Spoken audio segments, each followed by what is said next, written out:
Two quiet contradictory statements చెప్తున్నారు కవిత గారు. ఒకసారి ఏమంటున్నారు, బీజేపీలో బీఆర్ఎస్ని విలీనం చేయమని చర్చలు జరిపారు. రెండోసారి ఏం చెప్తుంది, మా పార్టీకి ఒకడే ఒక నాయకుడు కేసీఆర్. మరి కేసీఆర్ గారిని బయటకు వచ్చి చెప్పమని, అవును నేను చర్చలు జరిపినా, నేను విలీనం చేద్దాం అనుకుంటున్నా, చెప్పురు అట్లాంటివి ఏమన్నా ఉంటే. మళ్ళీ ఒకసారి ఏమంటుంది, మేము విలీనం చేసుకోవడానికి మేము సిద్ధంగా లేము. టీఆర్ఎస్ పార్టీ పుట్టిన 2001 నుంచి 2 నిమిషాలు మీకు గుర్తు చేస్తాం. 2004 ఎన్నికలు వచ్చినాయి. 2001లో టీఆర్ఎస్ పుడితే 2004లో ఎవరితో పొత్తు పెట్టుకుందన్న టీఆర్ఎస్ పార్టీ? కాంగ్రెస్ తోటి పొత్తు పెట్టుకుంది.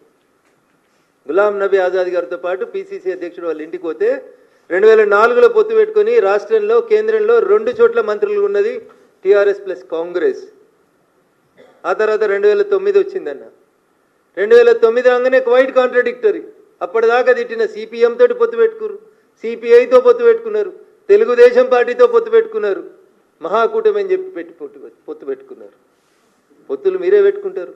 2004లో ఒక పొత్తు, 2009లో ఒక పొత్తు, 2014 తెలంగాణ వచ్చింది. ఏం చేసిర్రు, మేము విలీనం చేస్తాం, మాకు దర్శనం ఇస్తే చాలు, మమ్మల్ని కాళ్ళు మొక్కనిస్తే చాలు, మొత్తం కాందాని వస్తామని పోయిర్రా పోలేదా? దండం పెట్టిర్రా పెట్టలేదా? ఫోటోలు దిగిర్రా దిగలేదా? పొత్తులు మీరే పెట్టుకుంటారు, విలీనాలు మీరే చేసుకుంటారు, మీరే ప్రకటనలు చేసుకుంటారు, మీరే ఆలింగనాలు చేసుకుంటారు. పోనీ ఎన్నడన్నా బీజేపీ తోటి మీకు మాకు ఏమైనా పొత్తు ఉందా? ఇవాళ ఈ రాష్ట్రంలో భారతీయ జనతా పార్టీ ఒంటరిగా ఎదుగుతున్న బీజేపీని చేసేందుకు చెత్త పంచాయతీలు, చెత్త స్టోరీలు తప్ప ఏముందన్న అందులో? ఎవరు అడిగారు నిన్ను విలీనానికి? ఎవరు అడిగారు నిన్ను పొత్తు పెట్టుకోమని? నీతో పొత్తు పెట్టుకోవాల్సిన అవసరం మాకేముంది? 2014 నుంచి 2018 మీ నాయన పరిపాలన తర్వాత 19 ఎన్నికలలోనే మేము 4 ఎంపీలు గెలిచిన వాళ్ళం. 2019 ఎన్నికలలోనే 4 ఎంపీలు గెలిచినాం. 24 వచ్చేసరికి 4ను 8 చేసుకున్న వాళ్ళం మేము.